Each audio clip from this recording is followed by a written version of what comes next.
At my husband's will reading, my daughter announced that I should be cut out of the entire inheritance for not deserving anything. She didn't expect that.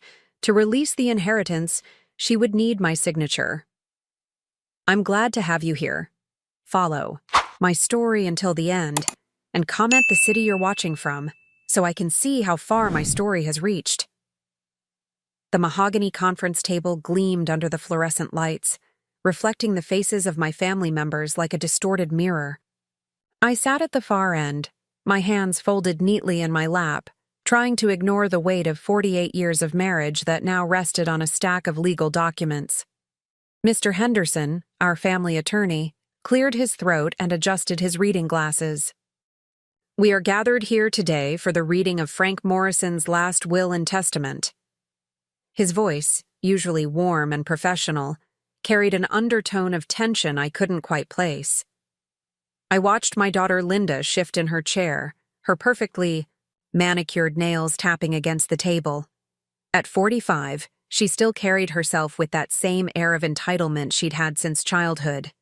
Her designer suit probably cost more than my entire wardrobe, but that didn't surprise me anymore. Before we proceed, Mr. Henderson continued, I must ensure all parties are present. Patricia Morrison?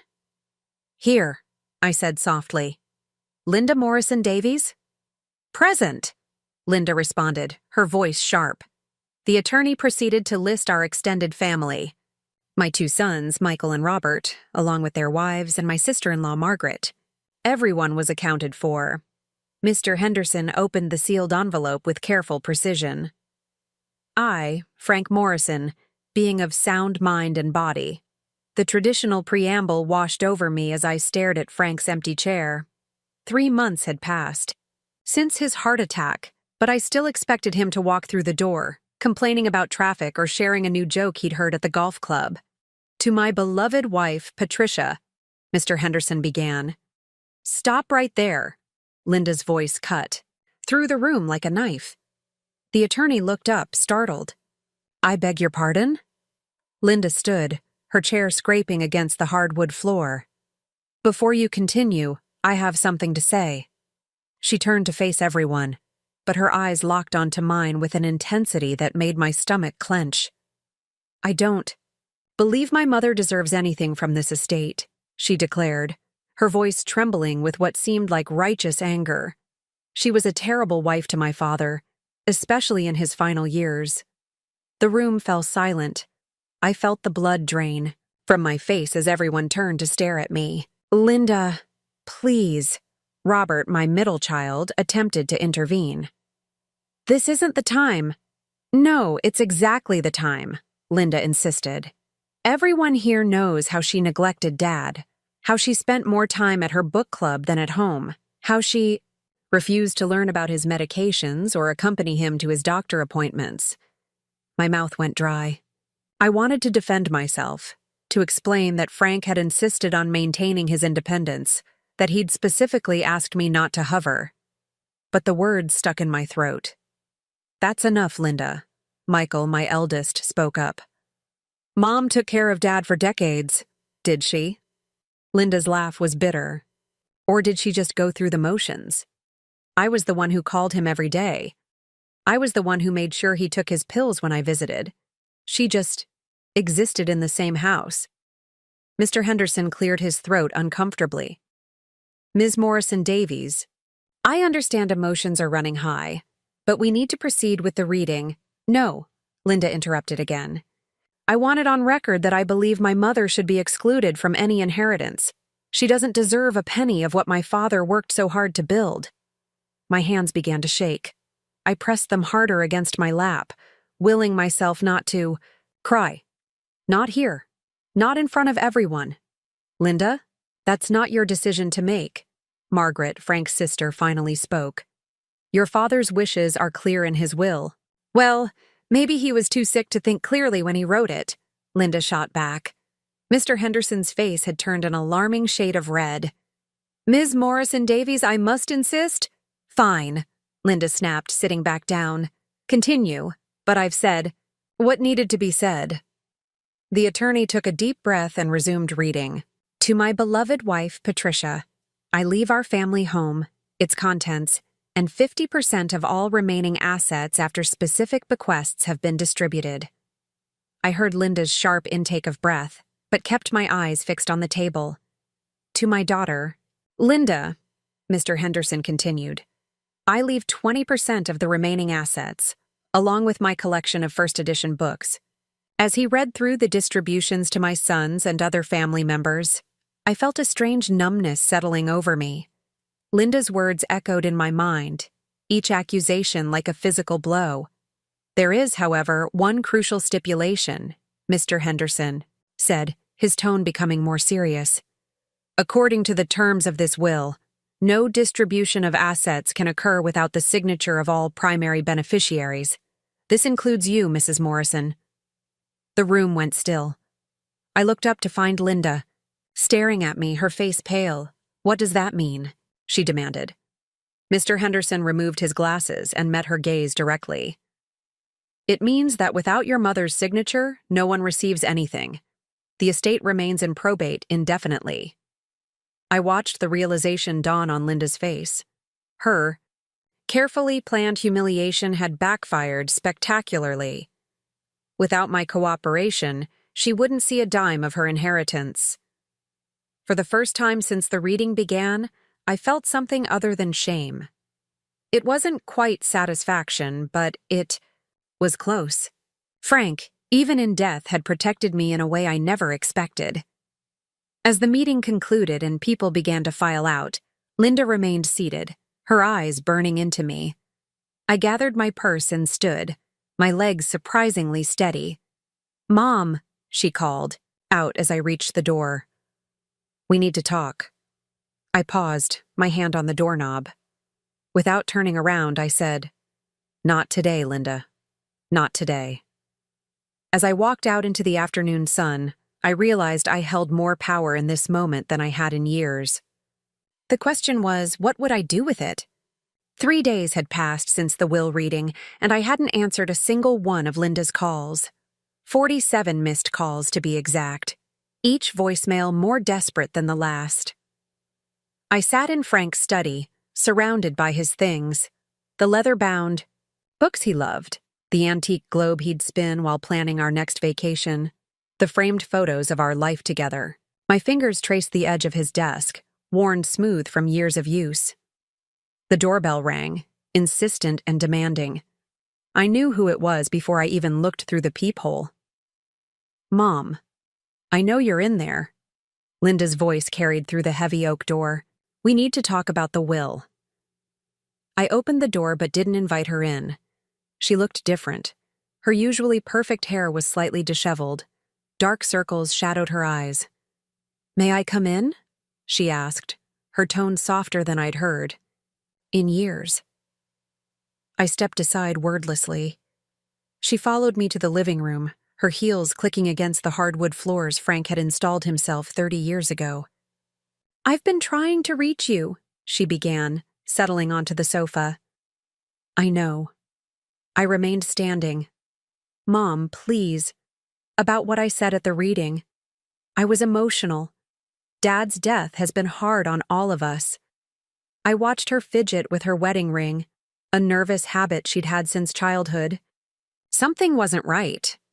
"Linda, why are you really here?" She looked up, startled by my directness. We need to settle the estate. The house needs to be sold, assets distributed." "The house isn't being sold," I interrupted. "It's mine, according to your father's wishes." "But surely you don't want to live here alone. It's too big for one person." "That's not your decision to make." Her composure cracked. "Mom, please. I need you to sign those papers. I'm in trouble." There it was. The truth, finally. What kind of trouble? Linda's shoulders sagged. "Financial trouble. Bad investments. Some debts. I was counting on Dad's inheritance to fix things." I sat down across from her, maintaining distance. "How much do you owe?" 300,000, she whispered.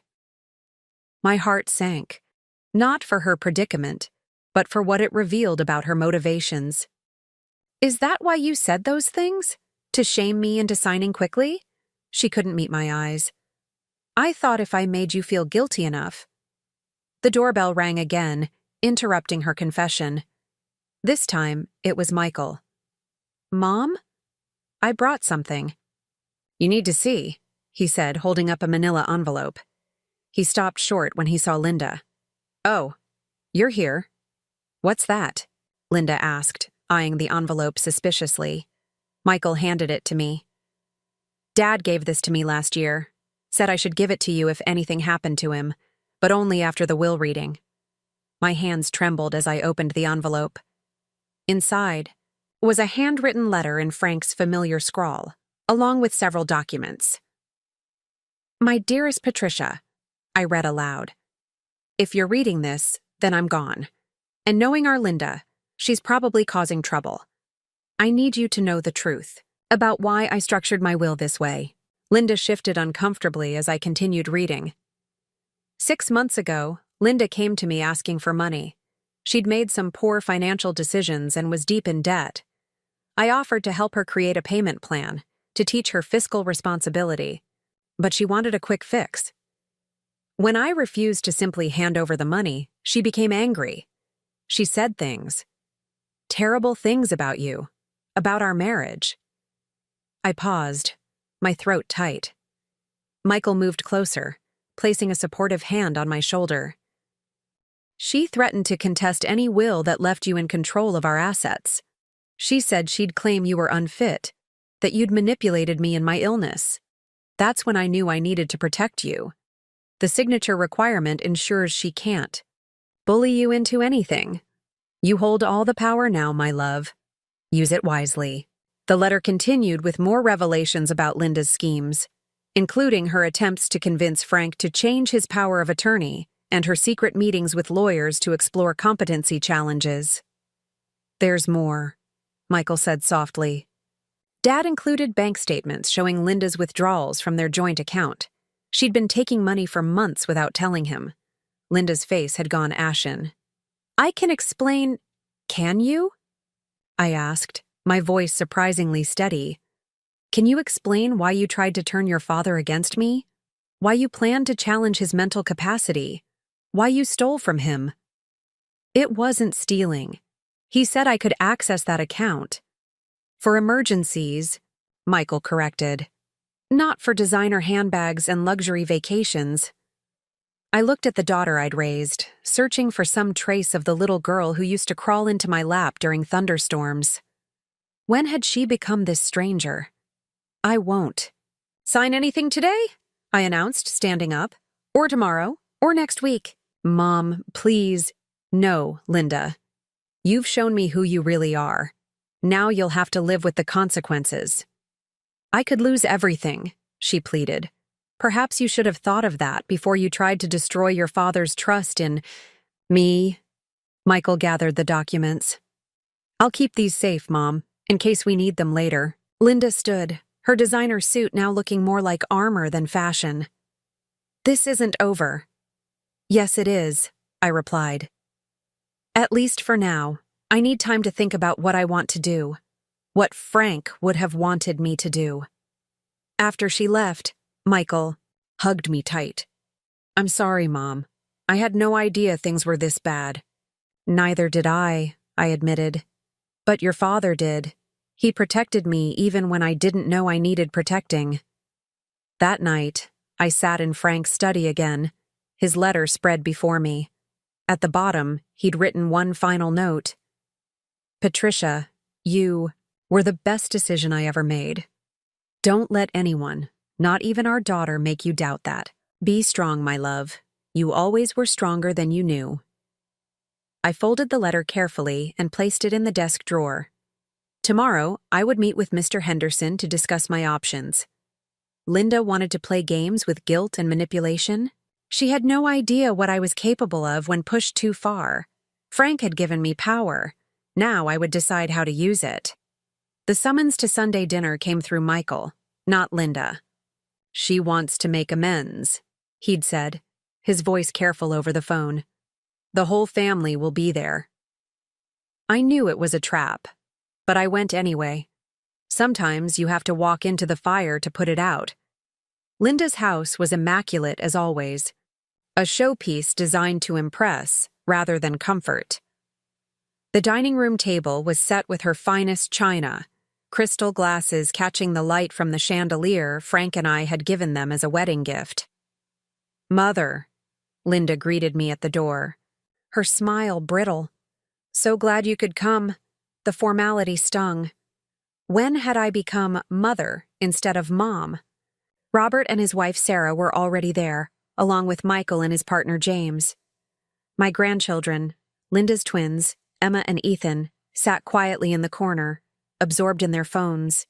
"Grandma." Emma looked up, starting to rise, but Linda's sharp look stopped her. "Let's eat first," Linda announced, ushering everyone to the table. "We can catch up during dinner." The meal was tense, conversation stilted. Linda kept steering topics toward family memories, painting herself as the devoted daughter. I watched her performance with growing unease. Finally, over dessert, she made her move. "I've been thinking about Dad a lot," she began, dabbing her eyes with her napkin. "About how much he relied on me in his final months." I set down my fork. "Is that so?" "Yes. I was practically living here, making sure he had everything he needed." She looked around the table, seeking support. "Mom was always so busy with her own activities." "Linda," Robert warned, but she pressed on. "It's true. Remember when Dad had that fall last spring? Who found him? Who took him to the hospital?" "The neighbor found him," I said quietly. "Mrs. Peterson. She called 911. Linda's composure slipped for a moment. "Well, yes, but I was the one who arrived 3 hours later, after he was already admitted." Michael finished. "I was in a meeting. At least I came." "Where were you, Mom? Book club again?" The room went silent. Even the grandchildren looked up from their phones. "I was at the hospital," I said, my voice steady despite the trembling in my hands. "I rode in the ambulance with him. I held his hand while they did the CT scan. I slept in that uncomfortable chair by his bed for 2 nights.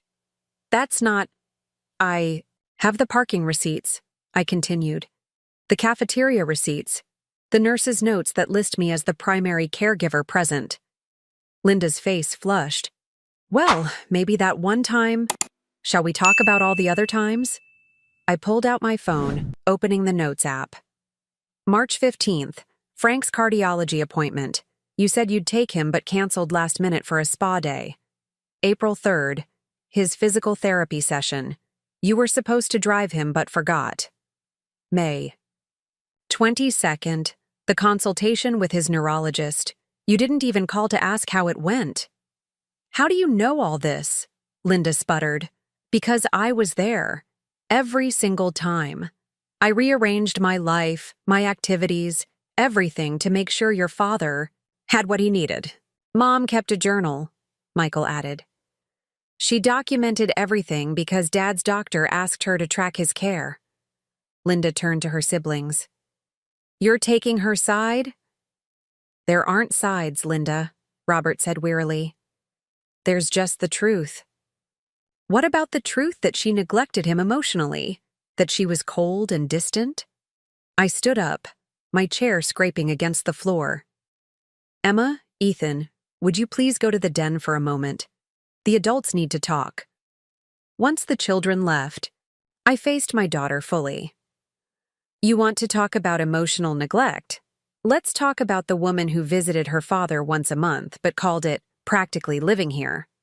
Let's talk about the daughter who borrowed money she never repaid and then accused her mother of being materialistic. I needed that money for what? Another shopping spree? Another vacation?" I pulled Frank's letter from my purse. "Or to cover the gambling debts you hid from your husband." The color drained from Linda's face. "How did you— Your father—" "Knew everything, Linda. He kept records, bank statements, credit card bills. He even hired a private investigator when he suspected you were lying about where his money was going." "That's an invasion of privacy." No, that's a father protecting his family's assets from a daughter who saw him as nothing more than a bank account. Linda's husband, Tom, who had been silent throughout dinner, finally spoke. Is this true, Linda? The gambling? She turned to him, panic in her eyes. It's not what you think. It's exactly what he thinks, I said. Online poker, sports betting, casino trips disguised as business conferences. $300,000 in debt? And that's just what we know about. You're trying to destroy my marriage now? Linda shrieked. No, Linda. You did that yourself. I gathered my things. I came here tonight hoping we could find some way forward. But you're still lying, still manipulating, still trying to paint me as the villain in your story. If you don't, sign those papers, I'll contest the will, she threatened. I'll drag this through court for years. Go ahead, I said. Your father anticipated that too. Mr. Henderson has a video recording of Frank detailing your schemes, your lies, and why he structured his will exactly as he did. He was of completely sound mind when he made it. The room fell silent again. Linda looked around desperately for support but found none. I think we should go, Tom said quietly, standing up. Linda, we need to talk, privately. As I walked to the door, Emma and Ethan emerged from the den. Emma ran to me, wrapping her arms around my waist. I heard some of it, Grandma, she whispered. I'm sorry Mom's being mean to you. I hugged her tight, feeling tears prick my eyes for the first time that evening. It's not your fault, sweetheart. Will we still see you? Ethan asked, his young face worried. Of course, I assured them. Nothing will change between us. Linda watched this exchange, something flickering in her eyes. Regret? Shame? But it was gone as quickly as it appeared. As I drove home, I realized the confrontation had accomplished something unexpected. The truth was out now, laid bare for everyone to see. Linda's carefully constructed narrative had crumbled, and with it, her power over me. But I also knew this wasn't over. Desperate people do desperate things, and Linda had just lost everything she'd been scheming for. The question was, how far would she go to get it back?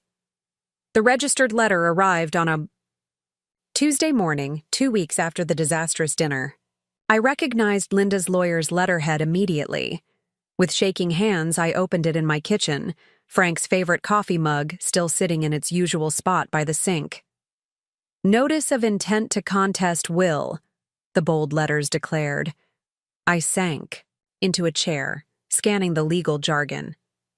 Linda was claiming undue influence, diminished capacity, and elder abuse. She was painting me as a manipulative wife who had isolated Frank from his loving daughter. I called Mr. Henderson immediately. I've been expecting this, he said calmly. Don't worry, Patricia. We're well prepared. That afternoon, I sat in his office as he laid out a series of documents across his desk. Frank was thorough, he explained. He started preparing for this possibility over a year ago. A year ago? I was stunned. But he seemed fine then. Mr. Henderson smiled sadly. He was physically, but Linda's behavior had been troubling him for some time. He pushed a folder toward me. These are the investigation reports. I opened the folder with trembling fingers. Inside were photographs, bank records, and detailed reports from a private investigator Frank had hired. The evidence was damning. This shows Linda meeting with a lawyer 11 months ago. Mr. Henderson pointed to a photograph. She was already exploring ways to contest any will that favored you. Another document detailed Linda's attempts to access Frank's investment accounts. Without his knowledge, there were records of forged signatures, failed password attempts, and even a visit to the bank where she'd tried to convince a teller she had power of attorney. But the most important piece, Mr. Henderson said, pulling out a DVD, is this. He inserted it into his laptop and turned the screen toward me.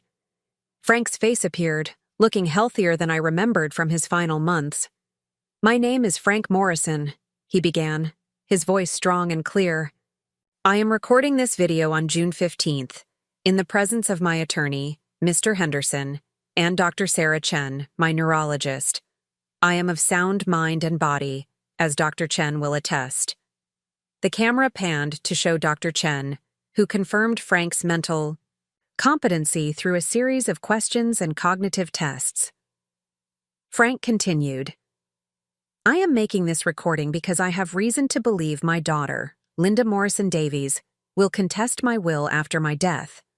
He detailed Linda's financial troubles, her requests for money, and her increasingly aggressive behavior when he refused. The hardest part, Frank's image said, his voice softening, is acknowledging that my daughter has been lying about my wife, Patricia. Linda has been telling family members that Patricia neglects me, that she's absent, that she doesn't care for me properly. Nothing could be further from the truth. Tears blurred my vision as Frank described my daily care routines, my dedication to his health, and my unwavering support through his illness. I have also discovered, Frank continued, that Linda has been spreading these lies to create a foundation for contesting my will. She's told several family members that Patricia is manipulating me, that she's after my money. He laughed bitterly. The irony is that Patricia has never asked for anything. She's the one who convinced me to set up trust funds for our grandchildren. She's the one who suggested we help Linda with her mortgage years ago. The video continued with Frank showing bank statements, emails, and text messages that contradicted Linda's claims. He even played a voicemail she'd left him, threatening to make sure Mom gets nothing if he didn't give her the money she wanted. I am leaving the majority of my estate to Patricia because she deserves it, Frank concluded. She has been my partner, my caregiver, and my best friend for 48 years. Linda's actions have shown me that she values money over family, manipulation over honesty. I hope someday she'll understand what she's lost. The screen went dark. I sat in silence, overwhelmed by Frank's foresight and his faith in me. There's more, Mr. Henderson said gently. He handed me another envelope. Frank wrote you a personal letter. He asked me to give it to you only if Linda contested the will. I opened it with trembling hands. My dearest Patricia, if you're reading this, then Linda has done exactly what I feared. I'm sorry you have to go through this, but I want you to know that I've made sure you're protected. You may be wondering why I didn't confront Linda directly. The truth is, I tried. Many times. But each conversation ended with her making more threats, spreading more lies. I realized that confronting her would only escalate things and hurt you more. So I chose a different path. I gathered evidence. I created safeguards. I made sure that when the time came, you would have everything you needed to defend yourself. But this letter isn't about Linda. It's about you. It's about telling you what I should have said more often when I was alive. You were the best thing that ever happened to me. Every morning I woke up grateful that you chose me, that you stayed with me, that you loved me even when I was difficult to love. Don't let Linda's actions make you question yourself. Don't let her poison the memories of our life together. What we had was real and beautiful and worth every moment. Be strong, my love. Use the power I've given you wisely. And remember, I loved you more than words could ever express. Forever yours, Frank. I folded the letter carefully, pressing it against my heart. Around me, Mr. Henderson's office felt different somehow, less like a battleground and more like a sanctuary. What happens now? I asked. Now, Mr. Henderson smiled. We respond to Linda's contest with everything we have. She doesn't stand a chance, Patricia. Frank made sure of that. As I left his office, I felt something shift inside me. The hurt was still there. The betrayal still stung. But underneath it all was a growing strength. Frank had believed in me, had trusted me with not just his estate but his legacy. I wouldn't let him down. That evening, I sat in Frank's study, surrounded by the evidence of his love and foresight. Tomorrow, the legal battle would begin in earnest. But tonight, I allowed myself to grieve, not just for Frank, but for the daughter I'd lost long before his death. The irony wasn't lost on me. In trying to take everything, Linda had ensured she'd get nothing. Not the money, not the house, and not the mother who had once loved her unconditionally. Sometimes the greatest revelations come not from what we discover about others, but from what we finally admit to ourselves. The courtroom felt cold despite the summer heat outside. I sat beside Mr. Henderson, watching Linda and her lawyer shuffle papers at their table. 6 months of legal battles had led to this moment. "All rise," the bailiff announced.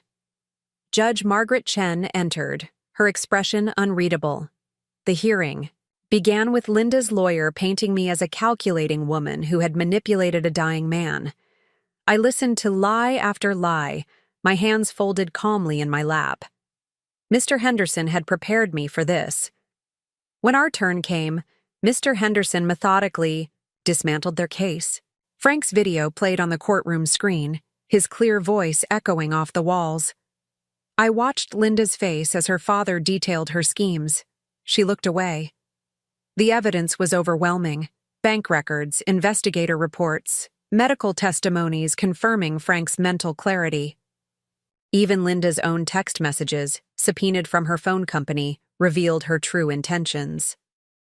"Your Honor," Mr. Henderson concluded, "the evidence clearly shows that Frank Morrison was of sound mind when he created his will. The only manipulation here was attempted by his daughter." Judge Chen reviewed the documents silently. Finally, she looked up. "I've seen enough. The will stands as written. Case dismissed." Linda's lawyer immediately asked for a recess to discuss appeal options. As they huddled in the corner, I felt a tap on my shoulder. It was Tom, Linda's husband. "Patricia, could we talk?" His face was drawn, tired. We stepped into the hallway. "I'm filing for divorce," he said quietly. I had no idea about the gambling, the debts, any of it. I nodded, unsurprised. "What about the children?" "They'll stay with me." "Linda, she needs help, but she has to want it first." He paused. "I'm sorry for everything she put you through." Before I could respond, Linda burst into the hallway. "Tom, what are you doing talking to her?" "It's over, Linda," he said firmly. "All of it." Her face contorted with rage. "This is your fault," she screamed at me. "You've ruined everything." "No, Linda," I said softly. "You did this to yourself." That evening, I sat in my lawyer's office. The will could finally be executed, but I had a different plan in mind. "I want to make some changes," I told Mr. Henderson. He raised his eyebrows. "Changes?" "I want to set up a trust for Linda's children. They shouldn't suffer for their mother's mistakes." I outlined my plan. Education funds, healthcare coverage, and a modest monthly allowance until they turned 25. "And Linda?" he asked. "She gets her 20%, but with conditions." I had thought long and hard about this. She must complete a financial management course and attend family therapy for at least 1 year. If she refuses or fails to complete these requirements, her share goes into the children's trust. Mr. Henderson smiled. "Frank would be proud of you." A week later, I called a family meeting at the house. Everyone came. Michael, Robert, their families, and even Linda looking defeated. "I've made my decision about the estate," I announced. "The will stands, but with modifications." I explained the trust for Emma and Ethan. Their faces lit up with relief. I detailed Linda's conditions. She started to protest, but Tom's firm hand on her arm stopped her. "Why?" Linda asked, her voice small. "After everything I did?" "Because you're still my daughter," I said simply. "And because I believe people can change if they truly want to." Tears welled in her eyes. For the first time in years, they seemed genuine. "I don't deserve this." "No," I agreed. "You don't. But your children do. And somewhere inside you is still the little girl who used to help me bake cookies on Sunday afternoons. I'm giving that girl a chance to come back." The room was silent. Then Linda did something unexpected. She stood up, walked over to me and hugged me. It was awkward, tentative, but real. "I'm sorry," she whispered. "For everything." I didn't say it was okay, because it wasn't. But I hugged her back, feeling something inside me finally begin to heal. After everyone left, I walked through the house Frank and I had shared for decades. His presence was everywhere. In the books he'd loved, the chair he'd favored, the garden he'd tended. I picked up the framed photo from our wedding day. Frank's young face smiled back at me, full of hope and love. "I did what you wanted me to. Do," I told his image. I used the power wisely. That night, I slept better than I had in months. The battle was over, but more importantly, I had won without becoming like Linda. I had chosen compassion over revenge, wisdom over vindictiveness. Frank had known I would make the right choice. He had trusted me not just with his estate, but with his legacy of kindness and family values. In the end, that trust was worth more than any inheritance. 2 years had passed since the court ruling, and life had settled into a new rhythm. I stood on the back porch of the house, my house now, watching the sunset paint the sky in shades of orange and pink. The garden Frank had loved was blooming with fresh life. Emma and Ethan visited every weekend, their laughter filling rooms that had been silent for too long. The trust had given them stability, and they were flourishing. Emma was preparing for college, while Ethan had discovered a passion for photography. "Grandma, look," Ethan called, running toward me with his camera. "I got the perfect shot of that hummingbird." I smiled, examining his photo. "Beautiful, sweetheart. You have your grandfather's eye for detail." Linda arrived to pick them up, right on time. The therapy had changed her. Gone was the designer-clad woman obsessed with appearances. In her place stood someone humbler, more genuine. "Mom," she greeted me, and the word felt different now, warmer, more honest. "How was therapy this week?" I asked. "Hard," she admitted. "We talked about Dad, about how I treated him, and you." She paused. "I have so many regrets." "Regrets are lessons in disguise," I said, Frank's favorite phrase coming naturally. She nodded, then surprised me by asking, "Would you like to have dinner with us next week? Just family dinner, no agenda." "I'd like that," I replied, and meant. And after they left, I went to Frank's study. I had finally finished organizing his papers, his books, his memories. On his desk sat a new photo, all of us at Emma's recent birthday party, including Linda, smiling genuinely. The doorbell rang. It was Michael and Robert with their families, arriving for our monthly dinner. The house filled with voices, with life, with love. As we sat around the dining table, I looked at each face. My sons, strong and kind. Their partners, who had become my children too. My grandchildren, representing hope and future. To Dad, Michael raised his glass.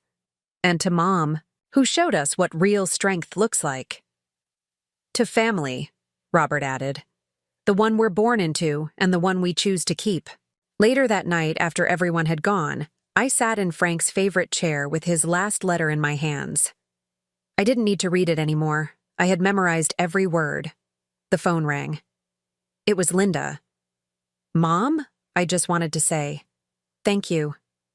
For giving me a second chance. For not giving up on me completely.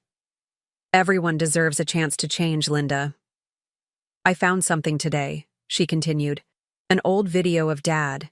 He was talking about you, about how you were his anchor. He said you were the strongest person he knew." My throat tightened. "He said that?" "Yes, and he was right." She paused. "I love you, Mom. I know I have a long way to go to earn your trust back, but I want you to know that. After we hung up, I walked through the house, turning off lights. In the hallway, I paused at our family photos.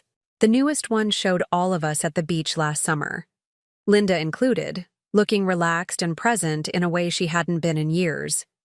I touched Frank's photo, the one from our 40th anniversary. "You knew, didn't you?" I whispered. "You knew I'd find my way through this." The house settled into nighttime quiet, but it wasn't the heavy silence of grief anymore. It was peaceful, content. Frank had left me more than money or property. He had left me the power to reshape our family, to heal what was broken, to stand firm when necessary and forgive when possible. I had learned that true strength isn't about winning battles or proving points. It's about knowing when to fight and when to embrace. It's about setting boundaries while leaving doors open for redemption. As I climbed into bed, I felt Frank's presence not as a loss, but as a gentle reminder of love that transcends death. He had trusted me to carry on, to protect our family's heart while allowing it to grow in new directions. I had been tested, humiliated, challenged, and betrayed. But in the end, I had emerged not just victorious, but transformed. I was no longer just Frank's widow or Linda's mother. I was Patricia, matriarch, protector, and proof that sometimes the greatest power lies in choosing love over bitterness, wisdom over revenge. The morning would bring new challenges, new joys, new opportunities. To live the life Frank had ensured I could have. And I would face them all with the strength he always knew I possessed. I closed my eyes, at peace with my choices, my family, and myself. Frank's final gift hadn't been his estate. It had been the chance to discover my own power and use it, to heal rather than harm. In that moment, I understood that this wasn't just an ending, it was a beginning. And I was finally, truly free.